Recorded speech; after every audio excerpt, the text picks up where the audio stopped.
Hello everyone, and so we reached the end of the World Blitz Championship. In the end, for those of you who haven't seen it, Magnus Carlsen won the entire event, and he won it with 2 whole points ahead of the field with 15.5 points. Sergei Karyakin was second with 13.5 points. And okay, some of you might say, what are you talking about? This here isn't Tigran Petrosian. But this is Tigran Levonovich Petrosian, a 33-year-old chess grandmaster from Armenia, also sharing the same country as the famous Tigran Vartanovich Petrosian. Tigran here had his highest rating was somewhere around 26, 70 or 75 maybe. Not yet in the top elite, but definitely on the right path. Here he faces Magnus Carlsen. This is, I believe, round 17, and he has the white pieces.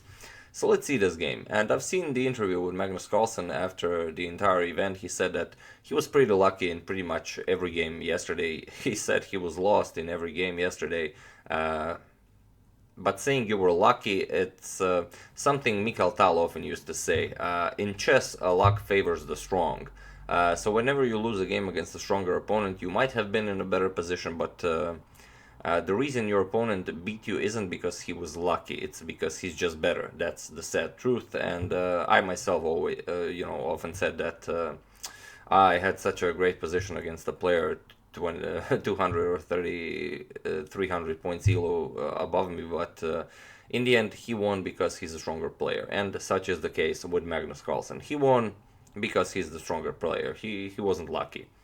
But okay, let's get back to this game. We have knight to f3 by Tigran Levonovich Petrosian and c5 by Carlsen. It's the Reti opening the Sicilian invitation.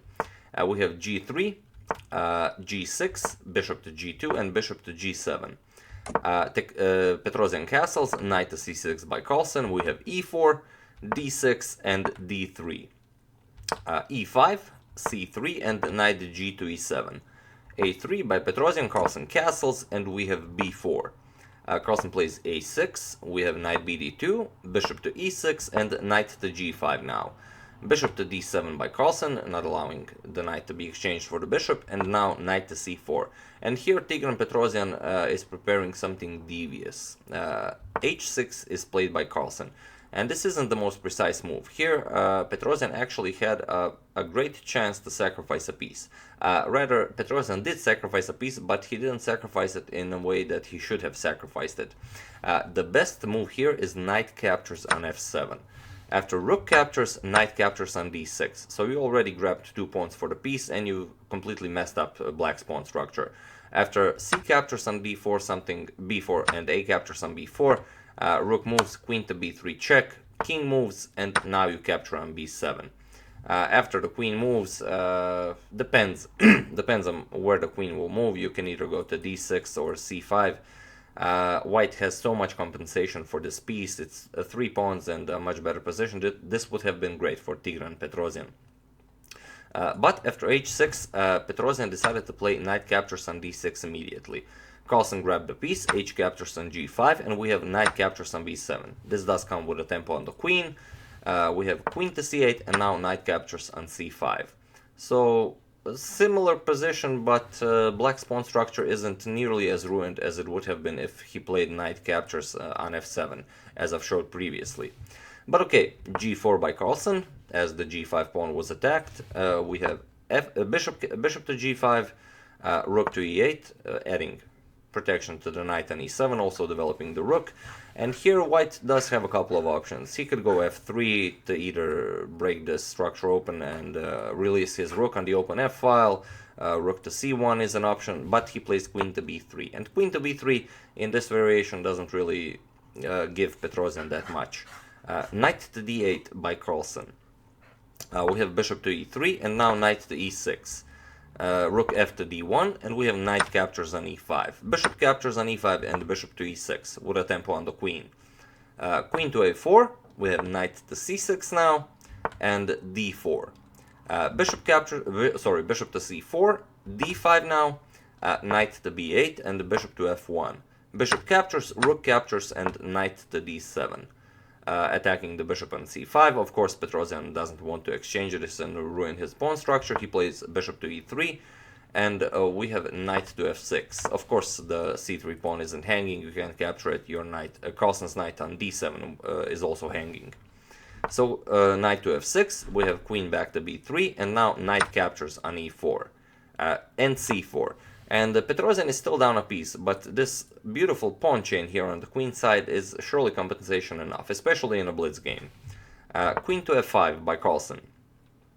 We have rook to c1 and bishop to f6. c5 now. Now Tigran Levonovich Petrosian has the right idea.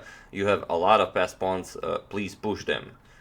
King to g7 by Carlsen. f3 now. Knight to g5. Bishop captures, and rook c to e1.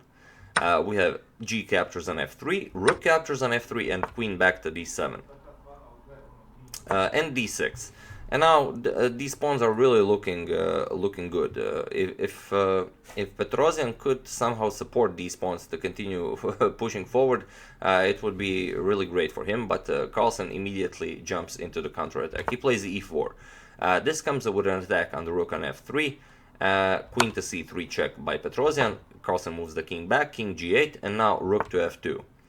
Carlsen immediately, he doesn't give Petrosian a single chance to push c6.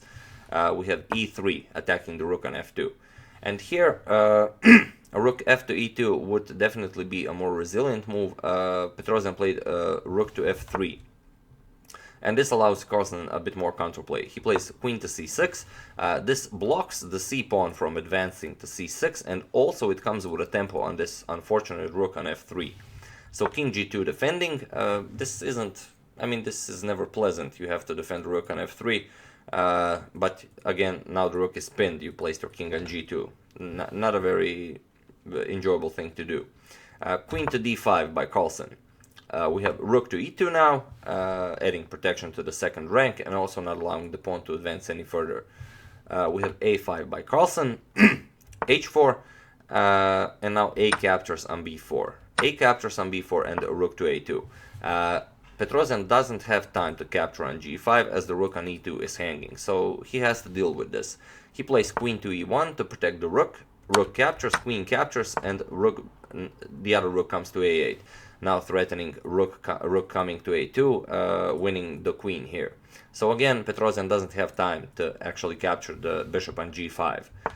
King to h3 was played, getting the king out of the way, but it doesn't really help black. Rook to a2 with a tempo on the queen. We have queen to f1, and now comes e2 with a tempo on the queen. Of course, if the queen moves to a weird square like g2, then e1 will come with a promotion of a queen. So queen to f2, he does have to protect e1. But now simply queen to e6 by Carlsen, and in this position the Armenian Grandmaster Tigran Levonovich Petrosian resigned the game, as there is really nothing he can do in this position. And it's quite a beautiful position.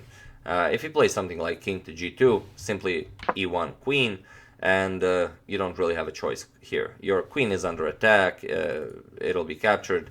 If you play any move, let's say d7, then Carlsen could even make a little joke with queen to h1 check. King captures, now queen to h3 check, king g2, rook a1 check, queen has to block, and now bishop to e3 check, rook has to capture, king has nowhere to go, rook captures, and rook captures on f1. This is checkmate. So a wonderful game between Carlsen and Armenian Grandmaster Tigran Levonovich Petrosian. After that game against Sergei Karyakin, Carlsen said in an interview after that game he really felt that he had a chance to win this tournament, and he really did win it two whole points ahead of the field. After Karyakin, then he defeated Ding Liren, he defeated Anton Korobov, Vladislav Artemiev, and Tigran Levonovich Petrosian. Here he then drew against Levon Aronyan, and it was a great day for Magnus Carlsen today. Yesterday he said he was lucky, but as I said, there is no luck in chess. Luck favors the strong. Magnus Carlsen showed plenty of times he's a strong player, so no need to call it lucky. But it was kind of refreshing seeing Magnus Carlsen humble now and then. So yeah, That's the game. I do hope you enjoyed it. Once again, congratulations to Magnus Carlsen for winning this amazing event, the World Blitz Championship. He almost did the same thing in the Rapid Championship, but it just wasn't his day yesterday.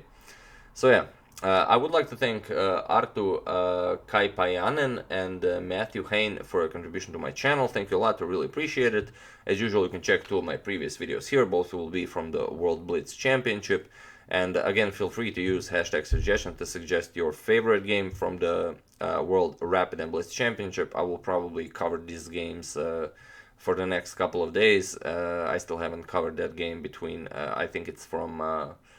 I think it's a Jobava game, but can't really be sure. I don't know who he was playing against. I think it's Svidler versus Jobava, where Svidler finishes the game with the black pieces with knight to b3 check. But I have to check. It was an amazing game. So again, feel free to use it. Suggest games. I will go through all the comments, and if it's an interesting game, I will definitely show it. So thank you all for watching, and I will see you soon.